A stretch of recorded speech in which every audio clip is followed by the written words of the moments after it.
We're searching for the last of the Mekong's dolphins.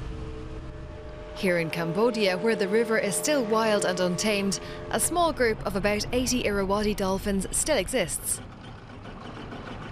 Our boatsman needs keen eyes. Now during the dry season, the many shoals can be dangerous. Bent tree roots show the force the floods develop in the rainy season.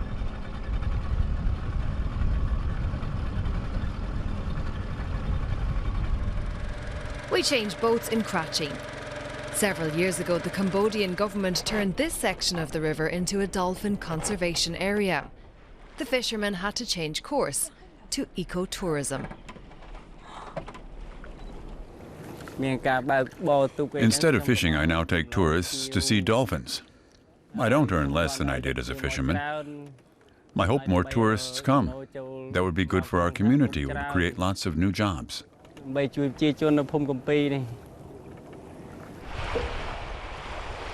And here they are, the Mekong's Irrawaddy dolphins. Their snoutless heads look more like those of whales than dolphins. And they don't jump.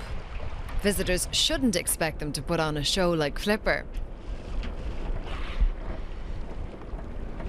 They live on crustaceans, but are happy to get a morsel of fish, as our guide shows us. Also 3 o'clock. And fortunately for their fans, the aquatic mammals have to surface regularly to breathe. It's incredible. There aren't many places where you can see animals like these. They're really near the boat. They're hard to photograph because they move so fast. It's a bit of a game for them. But it's a great opportunity to see them up close. Quite a way downriver on Cambodia's border to Laos, there's a second conservation area. There are said to be 4 Irrawaddy dolphins here.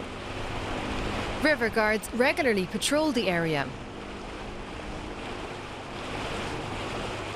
The Worldwide Fund for Nature supplies them with fuel and a GPS device. The guards are delegated by the surrounding villages and fishing communities. Their job is to enforce the protection of the dolphins, especially against the illegal methods employed by some fishermen. We're right on the border. Those bottles over there indicate a gill net, unfortunately on the Laotian side, so we can't seize it. These nets are very dangerous for dolphins. They get tangled up in them and die an agonizing death by asphyxiation. Some fishermen also use electric stunners and explosives, which are also lethal for dolphins. But the dolphins now face a new and even greater threat.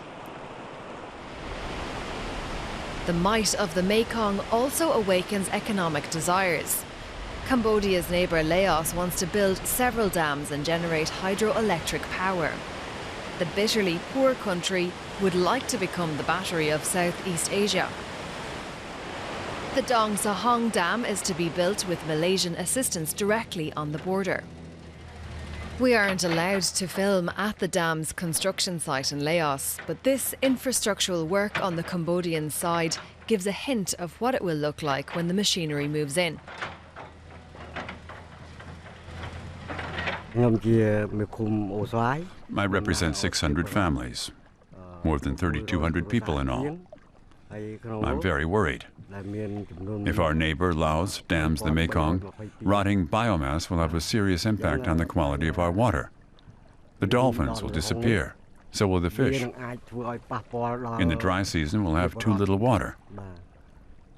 When they open the floodgates during the rainy season, it'll be dangerous for humans and animals near the riverbank. Conservationists are organising the protests. Many village leaders from the region are here.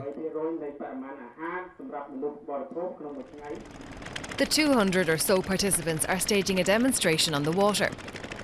The protests haven't had much effect so far. Laos intends to stick to its plans to build the dam. It's not just the dolphins that are threatened, but also the fish.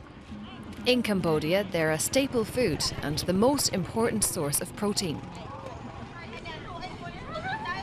Experts fear the dam will impede the migration of many Mekong fish species.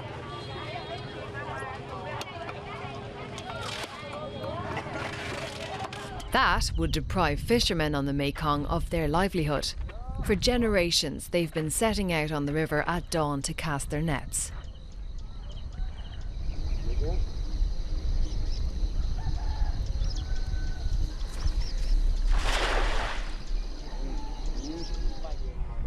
The Mekong is also needed on land. The clean water it provides is essential, especially during the dry season.